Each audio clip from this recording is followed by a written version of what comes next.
జల్సా అని అంటాము. ఒక 20 సంవత్సరాల కిందట దీన్ని అరకు ప్రాంతంలో స్త్రీలు చేసే నృత్యంగా పరిచయం చేసింది ఆనాటి ఆంధ్రప్రదేశ్ ప్రభుత్వం. అయితే మనకు జల్సా అనే ఒక నృత్య రీతి ఉన్నదనేది చాలా మందికి తెలియదు.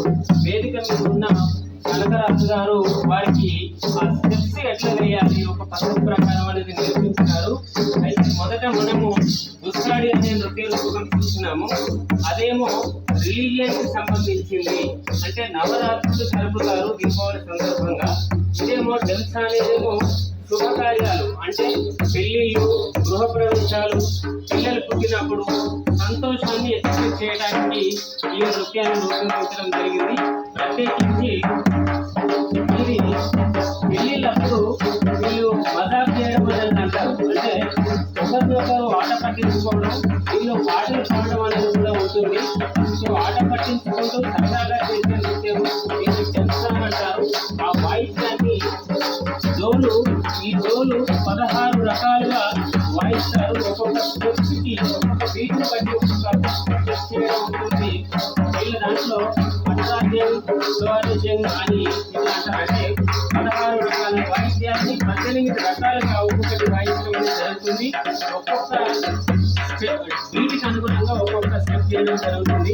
సరే, ఇక్కడ మనకు స్థలం కొంచెమే ఉన్నది కాబట్టి వాళ్ళకి డ్రెస్సింగ్ వాళ్ళు కలుగుతలేదు. But still they are trying.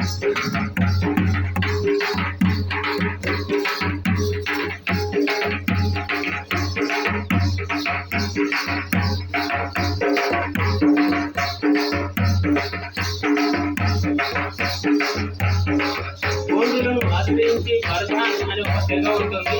ఆ పరధాన్ తెగవారు ఈ జల్సా నృత్యంలో భాగంగానే టాలిఫోమ్ అనే ఒకటి వాయిస్తారు. అట్లనే సుర్నాయి అని, శృతి అని, పీప్రే అని ఇతర వాయిద్యాలు కూడా ఉంటాయి. వాటిని కూడా వాయించడం జరుగుతుంది. కానీ ఇప్పుడు కోవిడ్ రీత్యా అందరినీ పిలిస్తే క్రౌడ్ ఎక్కువై కరోనా ప్రాబ్లం ఉంటుంది అని గౌరవ కమిషనర్ గారు ఒక బృందాన్ని చూడమన్నారు. ఎక్కువ మంది అయితే ప్రాబ్లం ఉంటుందని. కాబట్టి మనకు ఈ జల్సా బృందంలో కేవలం గోండులు మాత్రమే చేస్తున్నారు. ఇదే నృత్యాన్ని ప్రధాన వాళ్ళు కూడా చేస్తారు. మనము మొన్న వారిని తీసుకున్నాం ఇక్కడికి. వారు అందులో భాగంగా ఈ జల్సా నృత్యాన్ని పరిచయం చేసినారు. వీళ్ళేమో పూర్తి స్థాయిలో పూర్తి టీంని పరిచయం చేస్తున్నారు. మనకి